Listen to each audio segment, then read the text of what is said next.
سیاست الگ چیز ہے، خدمت الگ چیز ہے، اس حوالے سے کیا کہیں گے؟ نہیں، سیاست جو ہے نا، علامہ اقبال اس پاکستان کے جناب تصور پیش کرنے والے ہیں، ان سے پوچھ لیتے ہیں کہ ریاست اور سیاست اور خدمت کیا چیز ہے۔ علامہ اقبال کہتے ہیں کہ سروری در دین ما خدمت گری است، عدل فاروقی و فقر حیدری است۔ اقبال کہتے ہیں کہ ہمارے ہاں جو سربراہی کا تصور ہے نا وہ خدمت ہے، اسلام جو سربراہی کا تصور دیتا ہے، اور میرے آقا و مولا نے فرمایا قوم کا سردار قوم کا خادم ہوتا ہے، اور خادم کی ضرورت اس وقت پڑتی ہے جب ہم کسی ضرورت مند ہوں اور کسی مشکل میں ہوں، اور وہ کیسے خادم ہیں؟ جب قوم مشکل کے اندر ہے، وہ اپنے جناب سیاست بچانے کے لیے لگے ہوئے ہیں، اپنے جلسے کرنے کے لیے لگے ہوئے ہیں، اپنی سی ایم شپ بچانے کے لیے لگے ہوئے ہیں، اپنی جناب ایک نیا ڈھونگ رچانے کے لیے لگے ہوئے ہیں۔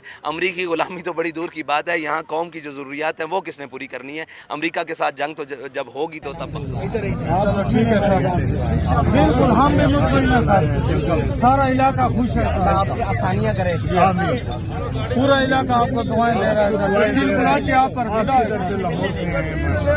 آپ کو پورا علاقہ دعائیں دے رہا ہے۔ ٹھیک ہے نا، ہم آپ کے لیے ہر طرح سے بے شک بے شک۔